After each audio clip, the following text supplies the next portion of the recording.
Sup folks, that's life in Siberia. Tiny Pal with you. So it's 10 a.m. February 5th and it's early morning and I'm going down the street, the place where I live. I'm going to the medical center to take an X-ray test of my chest, so-called fluorography. Yeah, I just take care of my health. It happens very seldom, but sometimes I do.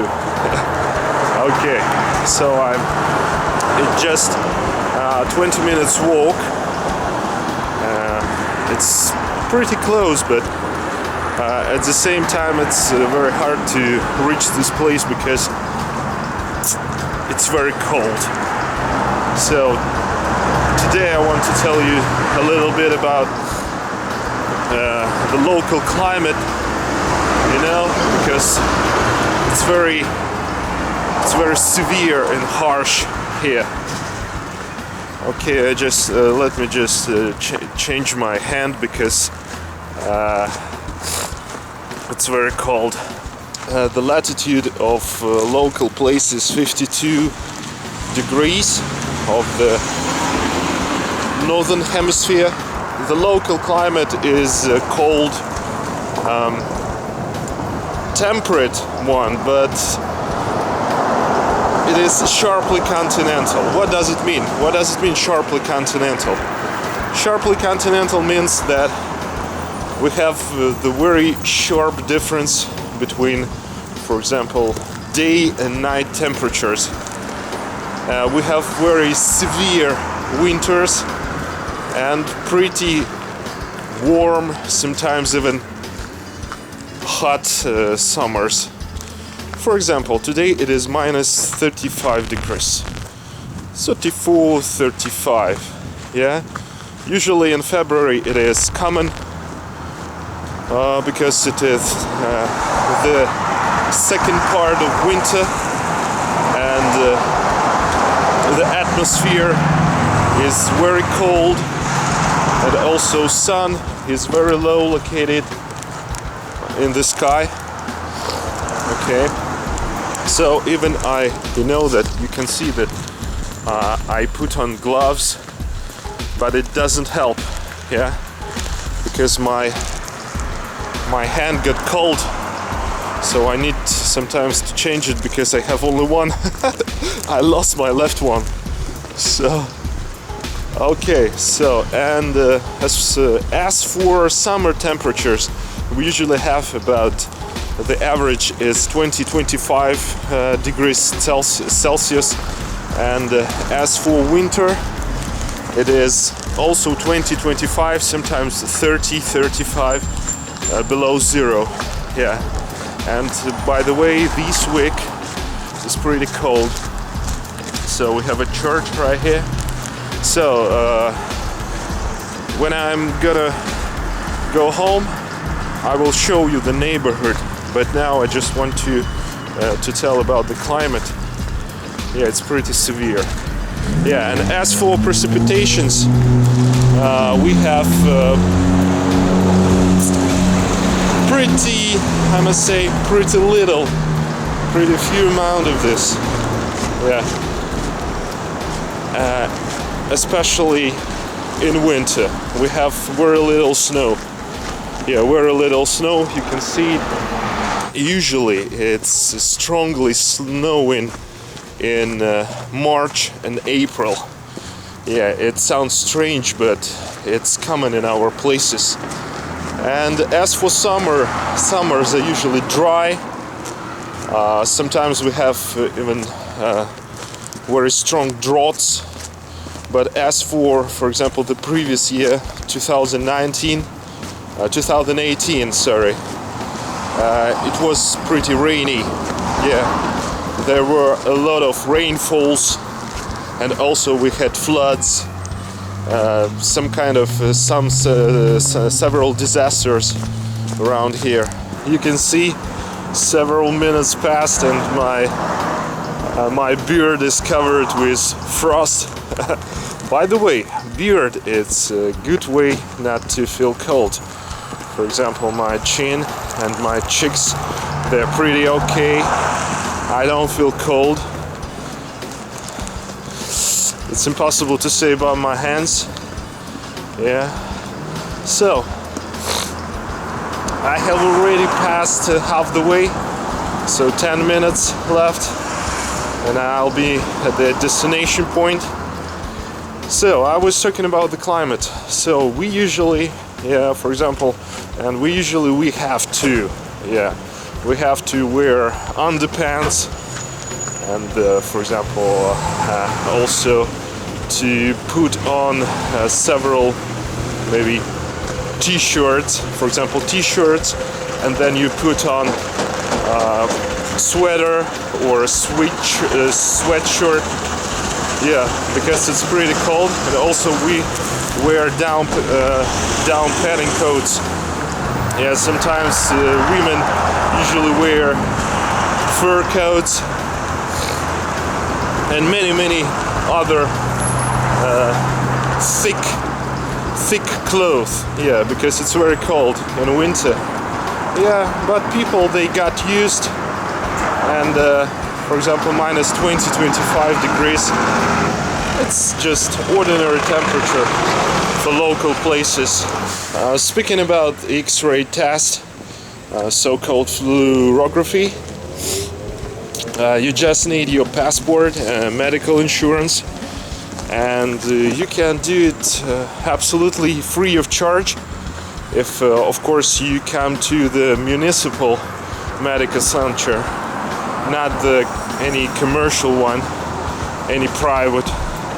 As for me, I take these tests every 6 months or once a year, because it's necessary to know about your TB status.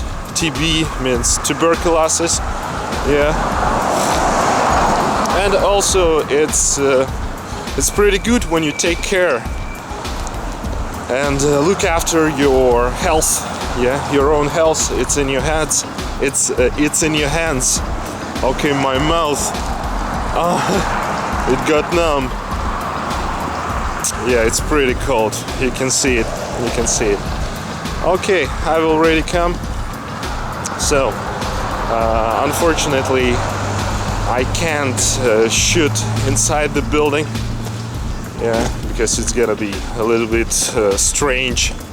I'm gonna speak Russian. I'm gonna speak English among the Russian people.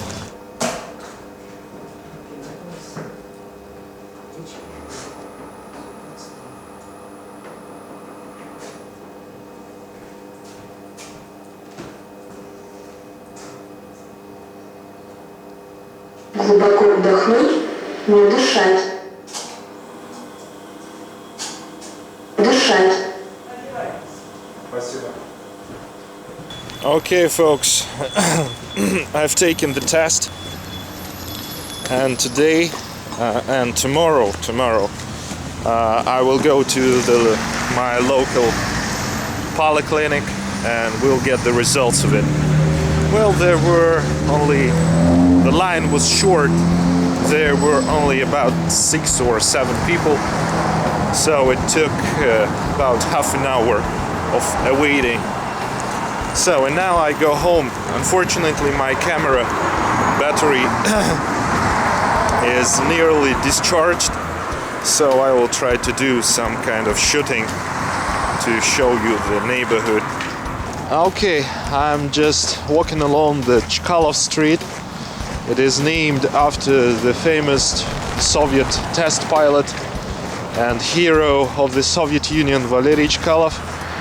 You can see him on the screen.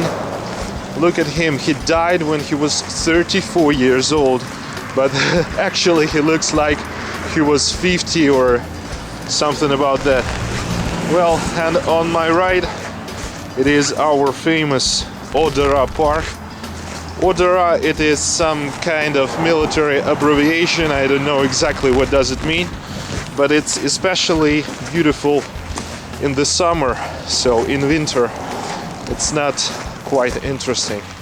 And on my left, I can show you the monument of a frontier guard.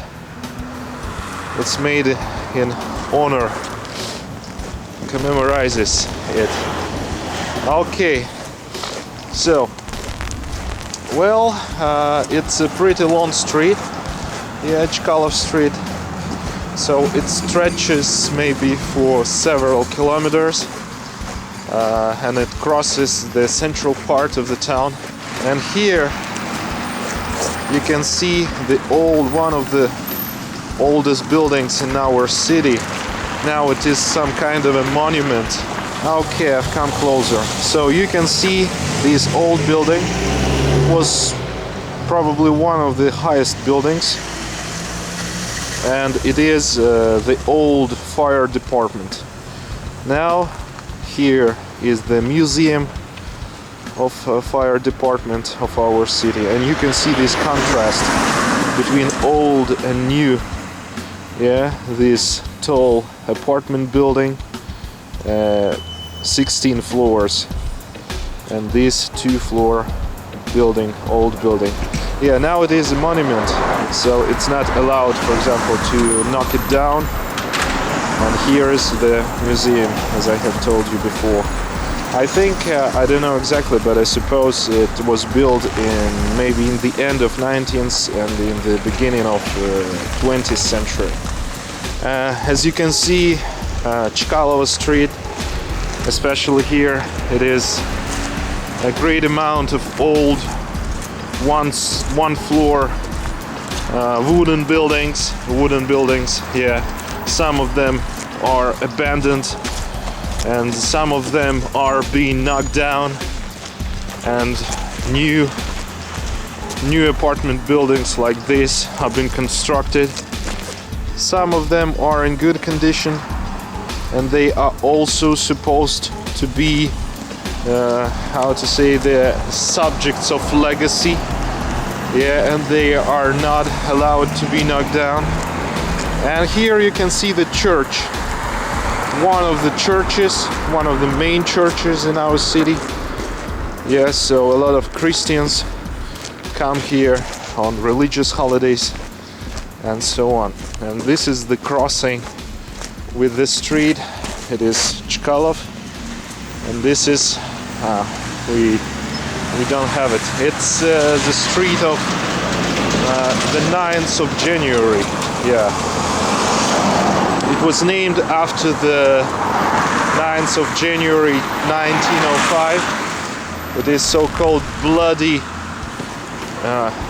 Sunday or something like this. Yes, it's a historical date when there was a great massacre during the coronation of the last Russian emperor. Oh shit, I have only 1 minute left on my camera. It got completely frozen. A lot of wooden houses, they have furnaces, and of course they stock their furnaces with charcoal and also wood. And of course in winter our city is extremely smoked.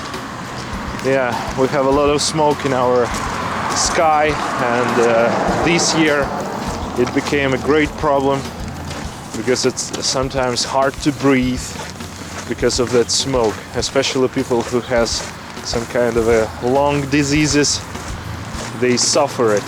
Yeah, so you can see these apartment buildings, brick made, and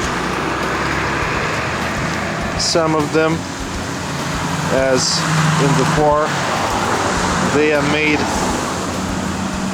built of concrete panels, concrete blocks. As for me, I live in a brick one, not this exactly, but I'm gonna show it. Well, I've got, as you can see, 2 supermarkets around my place. It is Privoz and Sputnik. In next videos I will tell you about what kind of groceries they provide, and also will complain a little bit. So this is my house, 5-floor apartment building, and by the way, that's my balcony. Yeah, please focus on that. Yeah, that's my balcony on the 5th floor. I live on the top. So I'm going home. Well, it is 11:15. Thank you folks for watching. It was my trip to the medical center and back, taking the X-ray test of my chest, and I have told you a little bit about the history and about the places of interest. So next time there will be more. So it was Life in Siberia, Tony Pell. See you next time.